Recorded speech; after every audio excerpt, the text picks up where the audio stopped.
Je suis né pour te louer. Je suis né pour t'adorer, mon Dieu. Obéir à ta voix. Je suis fait pour toi. Alléluia. Je suis né pour te louer, Seigneur. Je suis né pour t'adorer, Papa de gloire. Je suis fait pour toi. Tu m'as créé pour te louer et t'adorer. Et si ce n'est ni toi, Seigneur, que je loue, alors pourquoi je vivrai? Tu mérites la gloire, tu mérites la louange de toutes choses.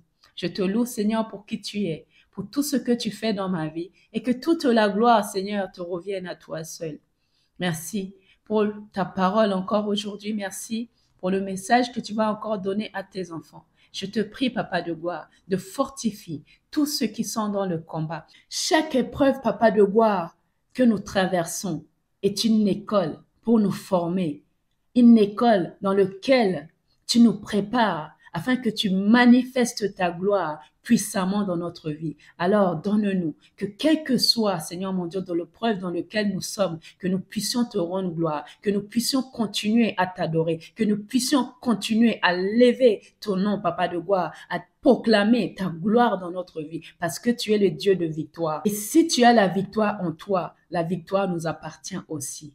Alors nous te louons et nous t'adorons et que toute la gloire, Seigneur, te revienne à toi seul. Dans le nom puissant de Jésus, j'ai prié. Amen. Quand Dieu te forme dans les épreuves et les combats, frères et sœurs, il y a des saisons où l'on ne comprend pas ce que l'on vit. Des temps de souffrance, d'épreuves, des combats intenses. Et pourtant, ce que nous appelons souffrance est aussi une formation de Dieu. Il façonne, il forme et il prépare. Ce que tu vis aujourd'hui, bien-aimé, ce n'est pas une fin. C'est un processus de formation pour ton appel. Dieu permet certaines choses, non pour nous perdre, mais pour nous équiper. Lisons dans Romains chapitre 8, le verset 28. Nous savons du reste que toute chose concourt au bien de ceux qui aiment Dieu, de ceux qui sont appelés selon son dessein. Amen. Premièrement, Dieu te forme pour que tu deviennes un instrument utile. Dieu ne choisit pas les équipés, bien-aimés, mais il équipe ceux qu'il choisit. Amen. Avant d'envoyer Joseph pour gouverner l'Égypte, il l'a formé par la trahison, la prison et l'humiliation. Avant de donner à David le trône, il l'a formé dans la solitude, face au lion et face à Goliath, puis dans la fuite. De la même manière, Dieu te forme, bien-aimé, dans les endroits cachés, au milieu de tes larmes que personne ne voit, et de luttes que personne ne comprend. Lisons dans 2 Corinthiens, chapitre 1, du verset 3 à 4. Béni soit Dieu, qui nous console dans toutes nos afflictions, afin que par la consolation dont nous sommes l'objet de la part de Dieu, nous puissions consoler ceux qui se trouvent dans quelque affliction. Amen. Ton futur témoignage proviendra de ton combat d'aujourd'hui, bien-aimé. Deuxièmement, Dieu permet les épreuves pour que tu acquérir de l'expérience. Dans le monde professionnel, bien-aimé, on te demande de l'expérience avant de t'embaucher. De même, Dieu permet que tu vives certaines choses afin que tu acquérir une maturité spirituelle, de la profondeur et de la compassion. Lisons dans Jacques chapitre 1, du verset 2 à 4. Regardez comme un sujet de joie complet les diverses épreuves, car l'épreuve de votre foi produit la patience. Amen. L'épreuve ne vient pas pour t'anéantir, bien-aimé, mais pour te bâtir. Tu n'es pas seul. Jésus a déjà remporté la victoire.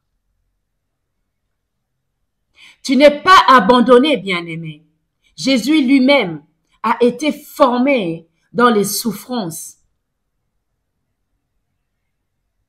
Hébreux chapitre 5, le verset 8. Il a connu la trahison, la solitude et la croix. Mais il est ressuscité et parce qu'il a vaincu, nous aussi avons la victoire. Amen. Lisons dans 1 Corinthiens chapitre 15, le verset 57. Mais grâce soit rendue à Dieu, qui nous donne la victoire par notre Seigneur Jésus-Christ. Ne fuis pas le combat, bien-aimé. Ne méprise pas la saison de brisement. Elle cache en elle la semence de ton ministère, de ta destinée et de ta mission.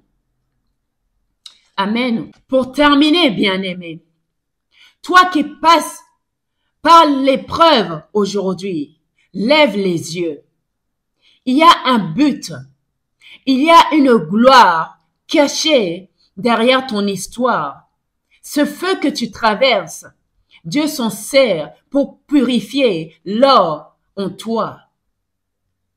Tiens ferme, le chemin est étroit, mais au bout du tunnel, il y a la lumière. Amen. Il y a la liberté et il y a la vie éternelle. Lisons dans 2 Timothée chapitre 4 du verset 7 à 8. J'ai combattu le bon combat. J'ai achevé la course. J'ai gardé la foi. Désormais, la couronne de justice m'est réservée. Amen. Prions ensemble, bien-aimés. Seigneur, je te rends gloire pour chaque saison, même le plus difficile. Merci pour le combat, car c'est par eux que tu me façonnes. Fortifie-moi, Seigneur, lorsque mes forces faiblissent. Aide-moi à garder la foi, même quand je ne comprends pas. Que tout ce que je traverse, Seigneur, sert à glorifier ton nom et à aider ceux que tu m'enverras. Je déclare que je suis plus que vainqueur en Jésus-Christ. Amen. Merci, bien-aimés. Soyez forts et encouragés. Nous combattons le bon combat. Si tu crois en Jésus, si tu as foi en Jésus, tu combats le bon combat. L'épreuve dans laquelle tu es ne va jamais te tuer, mais Dieu va manifester sa gloire dans ta vie. Alors tiens bon, tiens ferme, ne lâche pas, continue à louer Dieu. Quelles que soient les circonstances, lève-toi, loue ton Dieu, déclare ta victoire, car ta victoire n'est pas loin, il est proche. Merci de m'avoir écouté. Merci d'aimer et partager la vidéo. Abonnez-vous si ce n'est pas encore fait. Et à très vite.